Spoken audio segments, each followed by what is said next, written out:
Hi friends, you're here with me, Jen the Taxidermy Witch, and I showed you just the other day that I was saving these green mussel shells, these New Zealand green mussels. They're very beautiful. They look like the color of kind of oil spill, bright green, purple, gold, blues, really beautiful. And then on the inside it's like that abalone shell. Very shiny again, like more like a peacock cat feather, less golds but more purples and blues in there. It's a little bit better picture of how beautiful it resonates. And they cleaned up really beautifully, even though I baked in them and I put a sauce on them. You just soak them right after you eat out of them, and then you can even save them at the restaurant. Just ask them to save them on the side for you. Then you get a regular tea light candle and you light them until they're all the way liquid, okay? And what you do with some ones that you didn't light is you take the bottom out, and you can just use this to break apart for wax, okay? And I'll show you how to do this. So basically, you just take an empty shell that you've cleaned out, and you take the wax bit and you set it in. Now a lot of people will glue this in with hot glue, but I just use a little bit of hot wax to set it where I like it so that it stays, and then I just kind of hold it there while I pour. And I should put out a couple of these candles. Make sure you have one of these pairs of pliers somewhere near so that you can handle these little candles. You can also, if you don't want to light these, you can melt them on a glass countertop stove. And Peggy has a glass countertop stove. Next time I go over there, we'll do one of these together, okay?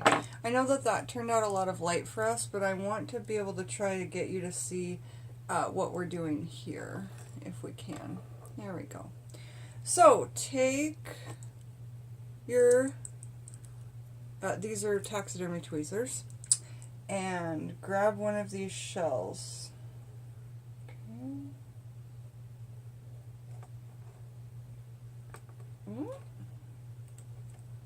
Okay. I've already spilt a little bit of wax. That's fine with me. This is my work table, but get it close to your subject. And go ahead and pour the whole thing in. Now you may need more than one, and you want to hold that steady.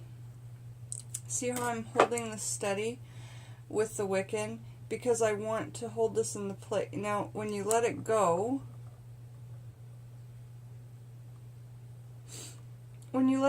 if it falls out, that's how it's gonna like burn. So maybe put some next to another one. Put a little bit in here. Whoop.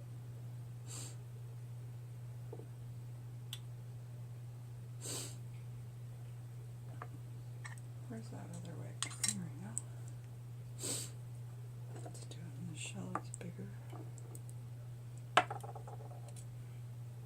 Okay, so with a little bit of wet wax, I've put the wick in there, right wherever I want it.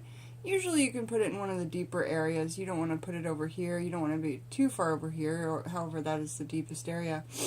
So kind of right in the middle is a good area. Now when I say you want to make sure that you're not holding it in place, is because it's going to lay naturally like this. So if wax falls out, and it did on my counter, and my counter is obviously a pretty gritty workspace, as you can see,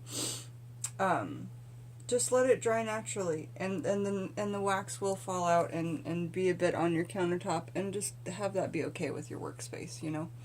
Let me try and tip this down a little bit more for you guys. That didn't help. Okay, I've got a candle here saying Jen is getting back. Okay, here's what I've written. The Taxidermy Witch's passion for videos is back, stronger than ever. Video fever, okay?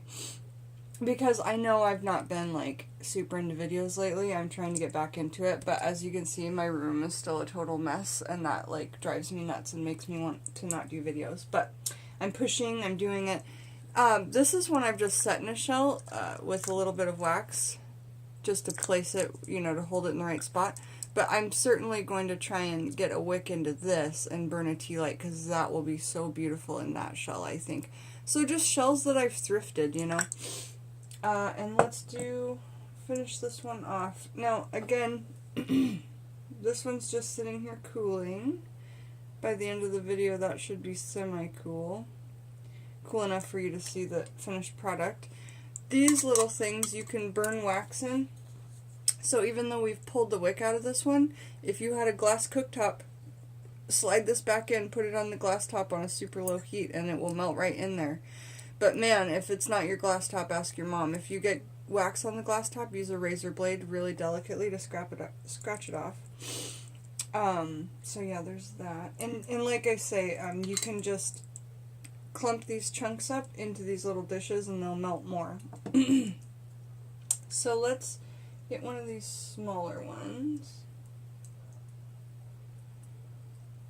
And a bigger shell.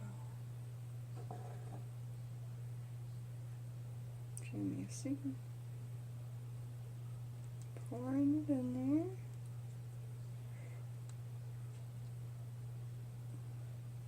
there. Oh, good. The candle's still going. I'm happy with that, so I can show you how to.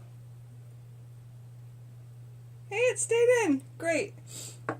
One full tea light candle stayed in that giant shell. Okay, so see, I've got this tea light. It's got no wax in it, but the wick is still there and going. So you can crumple this wax from the candle that we've taken out, and it just turns into these little tiny beads, honestly. I'm kind of sad because it got on that one, but that's okay.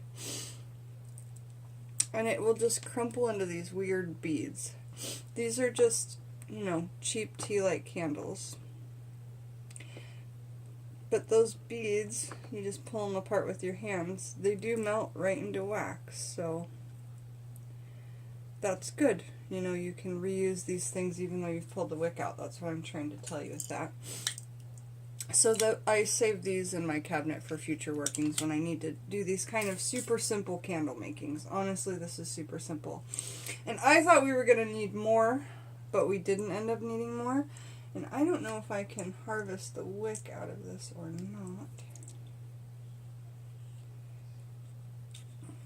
Yeah, that one came. So when you go to sell them, of course, you want the wick to be brand new, never burned, and this candle's setting right now. This is the wax clumps that kind of fell on there that I wasn't happy about. Oh good, they wiped right off. Okay, there we go. So I made this beautiful candle, unscented. You could put herbs in there before you poured the wax in. You could put the herbs into the tea light just like this. Of course you'd want to pour a little bit of the wax out first. Let me get a little bit more wax into one of these.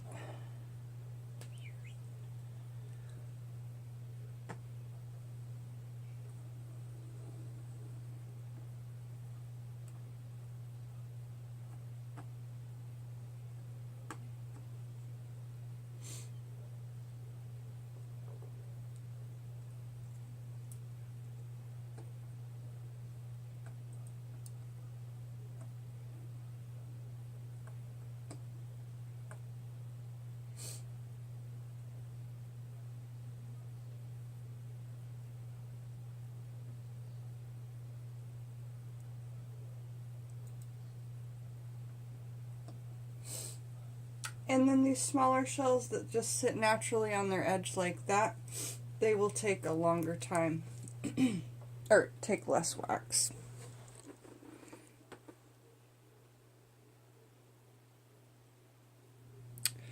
And again, I'll show you at least one of our little finished products here, and the other two are cooling, but the inside is still wet, of course, but underneath you've got that beautiful, beautiful shell. I should have brought a blank one.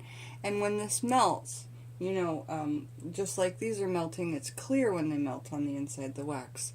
So when this burns, it will melt clear and you'll be able to see the inside of that beautiful shell. So thank you guys for joining me, Jen the Taxidermy Witch, while we talked about how to make homemade tea light candles out of upcycled seafood shells from your dinner. You know, what better way to reuse something that would otherwise go in the trash, you know? I mean, you eat it at a restaurant, and if you don't take it home, it goes right in the trash. I know that because I work at a seafood restaurant, and I was totally inspired by this because the last day I worked, on Saturday, the woman goes, "Can I have a bag to bring home my mussel shells? I'm going to make crafts out of them with my kids." And I was like, oh my gosh. And I thought, if I was the dishwasher here at my restaurant, I would so save all the shells and quail egg shells and things that I fell upon in the garbage, you know. Anyway, Jen the Taxidermy Witch, and we're making tea light candles, and it's really beautiful. Thanks for coming back, y'all. I'll see you soon. Video fever, right? Video fever, Jen.